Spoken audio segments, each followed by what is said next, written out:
សម្ដេចសហជីវិនទ្រង់បានស្ដេចយាងមកដល់អង្គតាសោមដើម្បីទ្រង់ជាព្រះរាជអធិបតីក្នុងពិធីសម្ពោធសាលារៀនគំរូថ្មីមួយនេះគឺជាសាលារៀនគំរូសម្រាប់បឋមសិក្សា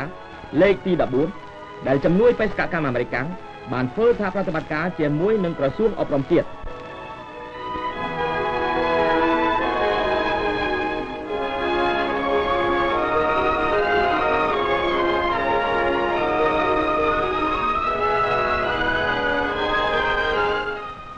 ឯអគ្គរដ្ឋទូតអាមេរិកលោក William C. Trimble បានមានប្រសាសន៍ថាជនជាតិអាមេរិកជឿជាក់នៅការចម្រើននៃការសិក្សានៅប្រទេសកម្ពុជាហេតុដូច្នេះហើយបានជាជនអាមេរិកមានសេចក្តីរីករាយជាទីបំផុតនិងខំប្រឹងប្រែងជួយរដ្ឋាភិបាលយើងដើម្បីនឹងបញ្ជឿនការសិក្សានៅប្រទេសកម្ពុជាជាលំដាប់តទៅ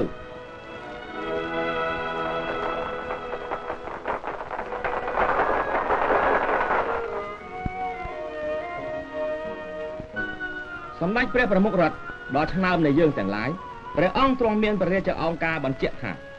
សហរដ្ឋអាមេរិកបានផ្ដល់ជំនួយខាងការសិក្សាសេដ្ឋកិច្ចហើយនិងជំនួយយោធាតាំងតែពីប្រទេសកម្ពុជាបានឯករាជ្យសម្រាប់សាលារៀនថ្មីនេះដែលយើងកំពុងធ្វើពិធីសម្ពោធព្រះអង្គទ្រង់បន្ថែមថា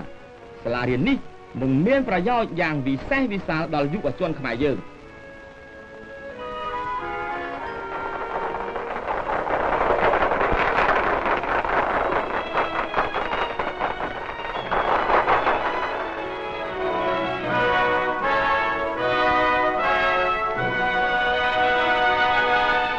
សម្ដេចព្រះប្រមុខរដ្ឋទ្រង់បានអំណោយកិត្តិយសដល់លោកស្រី Trimble ដើម្បីកាត់ខ្សែបូនិមិត្តរូប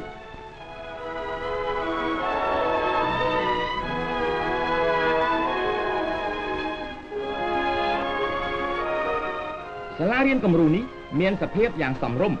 មានបន្ទប់រៀនធំរវឹងរវើយហើយព្រមទាំងមានបន្ទប់សម្រាប់ធ្វើការហាត់កម្មមានបណ្ណាល័យមួយទីពិសោធន៍មួយហើយនិងសាលសម្រាប់សន្និសីទមួយ